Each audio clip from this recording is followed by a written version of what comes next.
You're listening to the Monday Night Community Show with Daniel on BRFM. This is the Daniel Monday Night Community Show on demand through YouTube. Thank you very much for choosing to listen to us through this method.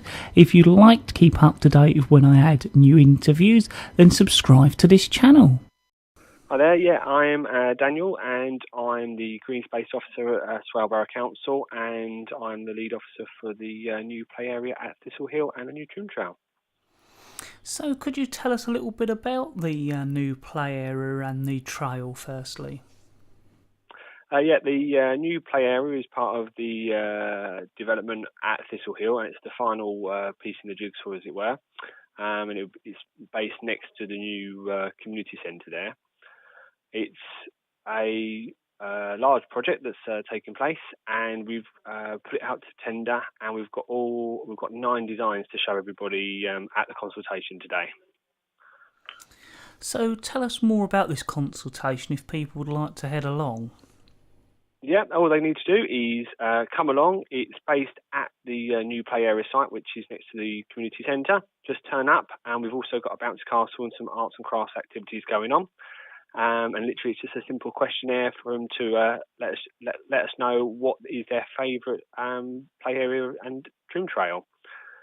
Just need to come along, and we'll explain it all on the day.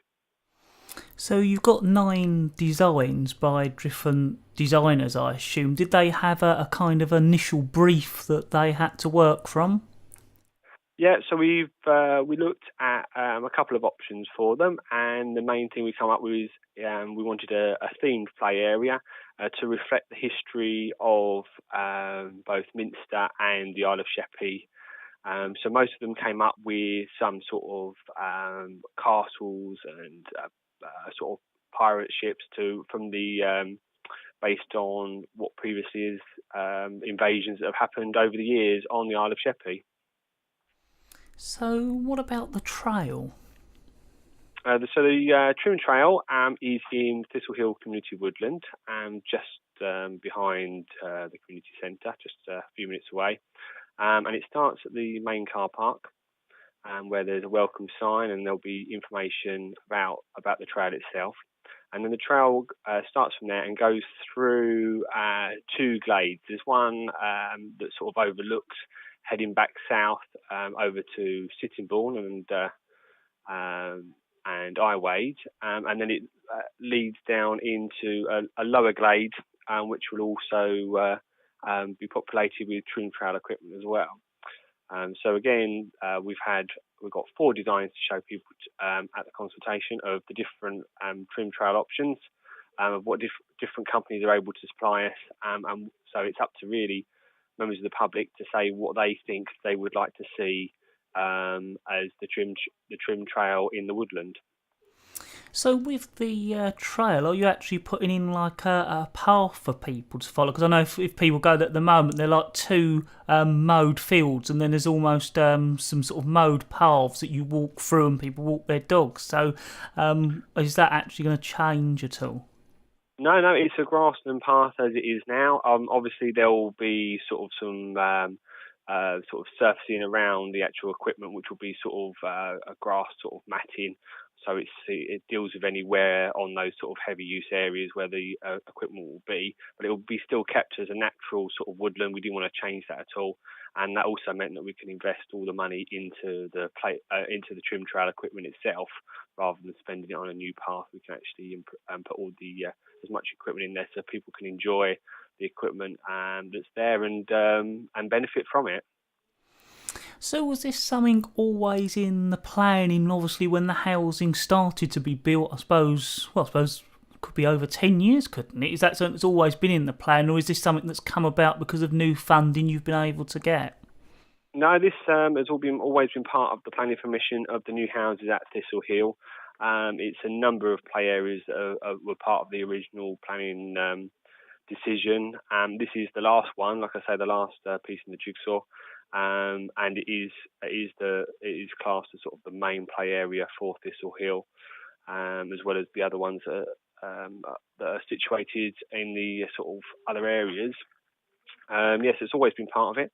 The money is coming from the developer contribution, so it's funded by the development itself, and therefore it will benefit the community without any additional cost to the council or the council residents. And I assume, hopefully, the idea is it gets people that live here, obviously, using these areas more and secures their future. Because I must admit myself, although being on the island, I hadn't actually been over to the woodlands till probably about 4 years ago. And I must admit, when I used to drive by, I thought it was just all trees planted, but it's not. When you go there, there's clearings, there's paths. It's a real sort of natural area, and this sort of will help people to hopefully use it, be aware of it, but also secure its future as well, I assume, because it's a real sort of asset to the island having something like that woodlands. Yeah, definitely. And again, it was part of the development itself, is the community woodland was planted. It's now at that point where it's establishing really well, and sort of you've got a nice mosaic of sort of open glades and the trees that are maturing. And like I say, yeah, I agree with you. Yeah, it's the equipment will encourage people to enjoy the woodland, the natural surroundings, and like I say, the view across there, especially from the top area of Thistle Hill, is amazing. Back across towards Sittingbourne. Yeah. When we go up there, we tend to call it the field of a view, because it's the sort of view actually you don't expect from Minster, especially this part of Minster, anyway. Exactly, yeah, it is a high point, and so yeah, it is a nice view there, and it's sort of almost, like you say, it catches you out, but you don't expect it the first time you see it. So we've the design incorporate that, and so there is equipment that is facing that view. So as you're working out, you'll be able to enjoy the view at the same time. Was there anything else you'd like to let the listeners know about that we haven't covered? Yeah, so like I said, the public consultation is between 11 o'clock and 2 o'clock. Come along. There's other activities to be undertaken, like I say, there's bounce castle and arts and crafts as well. We really want to get as many people along as possible to hear their views and what they think is their favourite, both for the play areas and the trim trail. All the information of sort of to give you a teaser is on our Swale Borough Council's Facebook page, but we'd encourage as many people to come along as possible to see all the different information on each play area and trim trail. Obviously, we can only put a taster up on the Facebook page, and that will give people a full indication of what all the different designs are, and also it will give them the opportunity to actually vote for which is their favourite, and that will all go in. It all goes into about, and that all is incorporated within the evaluation that we'll be undertaking, and included within our final evaluation that will be confirmed later this year, with an installation next year. Probably looking sort of late spring, early summer next year. So it will soon come round, and it will be with us in no time at all. Well, I'd like to thank you very much for talking all about the consultation and letting our listeners know how they can go along to it and find out more, and also have a chance to, I suppose, be a part of it by voting what they like. Exactly, yeah. That's what it's all about, to get people to vote what they would like to see, and what they would like their children and the children themselves to vote what they would like to play on. That's what it's all about. They're the ones going to be using it. And so we want their views. So it's so important that they come along and have a look, and we'll take that into account and get them the play area that they want. Thank you very much. Okay then. Thank you very much, and we look forward to seeing everyone at the consultation.